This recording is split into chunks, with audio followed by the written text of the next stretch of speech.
Of course, the biggest priority in the beginning of Season 4 is saving Nairobi, after getting shot by a sniper at the end of Season 3. But even Nairobi knows this group can't do anything together without trying to beat the crap out of each other. She wants the gang to release her to the police so she can get proper medical care.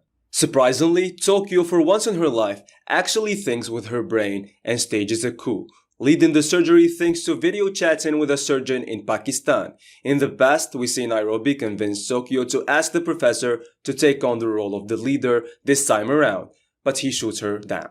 Meanwhile, the professor is striking a peace treaty with the police to get help for Nairobi and get the supplies needed to help with the surgery. Successfully, Tokyo cuts out a portion of Nairobi's lung but saves her life at the end of the day. Too bad Palermo threw in a temper tantrum because Tokyo threw him out of the power. The gang restrain him so he can't mess anything up, but little do they know, he's still pissed and this is not going to end very well for them.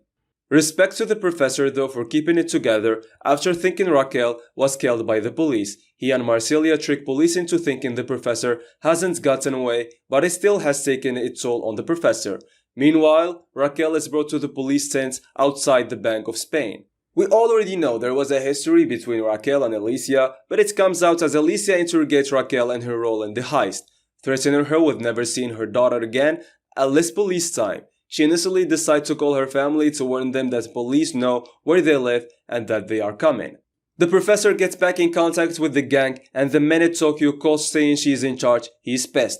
But she explains the situation and even tells him that Raquel is still alive and being held in the police tent.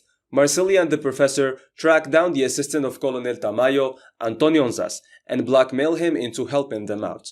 But they fit his apartment with fake bombs, so if he gets caught, he has an escape. Wearing the professor's watch, Raquel picked up on the message from Antonio Onzas and chose not to call her family as a warning. In an attempt to win over control of the situation again, Palermo recruits Chief of Security at the bank, Gandia, helping him break out of his handcuffs by dislocating his thumb. Rio can't bring himself to stop him from escaping. Running to the panic room with communication tools and ammo, Gandia locks himself away and makes contacts with police. But before he does so, he attempts to suffocate a now conscious Nairobi with a pillow and hangs Helsinki from the ceiling. Both are saved by their fellow thieves, thankfully. Antonio Onzas passes on that Gandia made contact with police from a panic room, and the professor passes it on to Tokyo, but before she can relay it to the rest of the team, Gandia knocks her out and takes her captive. Announcing it to the rest of the bank, the professor confronts Palermo about this and says he will be punished appropriately later. Causing more panic, Gandia throws a grenade into an elevator. Rio and Denver are in, but the two manage to stop the explosion from killing them. Outside of Tokyo and Nairobi, the gang get into a shootout with Gandia after everything that has happened. Escaping through a duct, Gandia ends up in the same room as Nairobi and makes her his new hostage. While in Gandia's custody, Nairobi gets her head shoved through a hole in the door with her hand tied to it. Once he was ready to make his grand escape, he used her as a human shield, knowing no one would dare to shoot her as he left the bank. But instead of letting her go, Gandia shoots her point blank in the head, killing her instantly.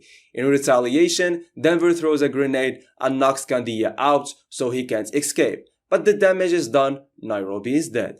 But while all this madness is going on, the professor is still using his outside contact to get work done on the outside. He tries to find the panic room on the blueprint, but it is nowhere to be seen. Thankfully, he figured out that it is behind the governor's bathroom through some useful deducing. Meanwhile, they are still planning a way to get Raquel out of the police custody and back on their side. But the best way to do so? Show the illegal actions of the police when it comes to Rio's torture and Raquel's capture. Sending Marcela to Algeria to get footage of Rio's torture, the plan went into place.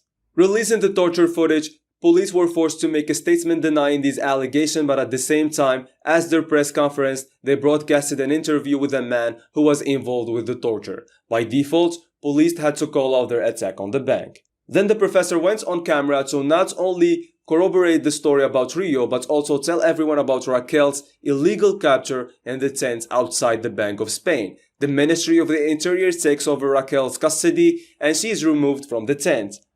Alicia is not happy at all with how this case is going on top of the fact that she is forced to take the bullet about Rio's torture since she led it. During a press conference confessing this, She throws the police under the bus with a variety of accusations about the crimes they have committed. Naturally, she is fired after this, but Alicia was already screwed. And now, she is ready for revenge on her own. Going to Antonionza's, Alicia finds out he is the mole and get the professor's license plate number after looking at security cam footage. From there, she is on the hunt to find her hideout. Meanwhile, the professor is teaming up with outside help to get Raquel off the custody and back in his arms.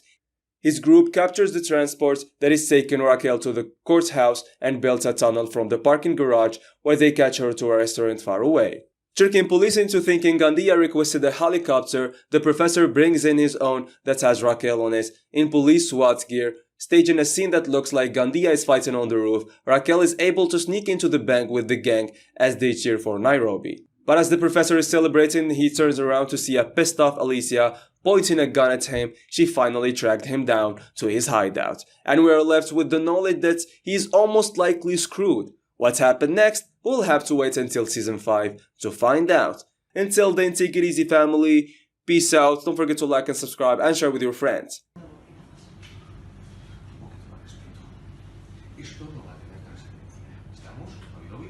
Hemos sacado 40 rehenes, así que leámoslo en positivo y siempre adelante, por favor. Mira, súper positivo.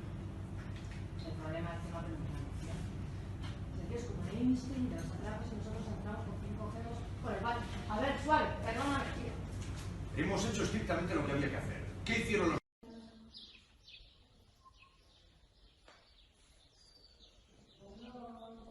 Tengo una pregunta que hacerte. Dime.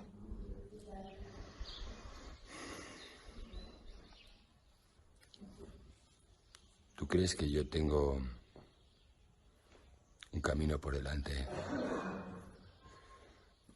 a propósito de la canción romántica italiana? Melódica, ultra sentimental.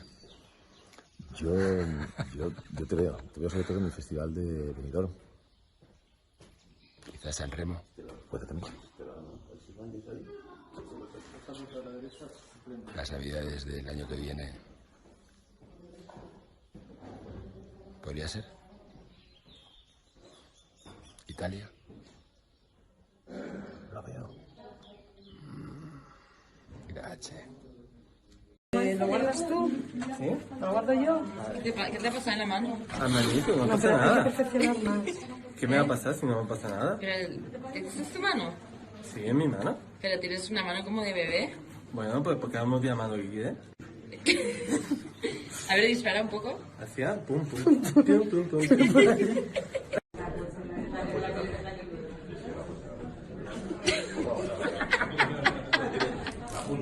¿Qué es esta mierda, tío? Paparazzi, paparazzi. No, no me grabes, no me grabes. Por favor, no grabes esto. Por favor, no grabes esto.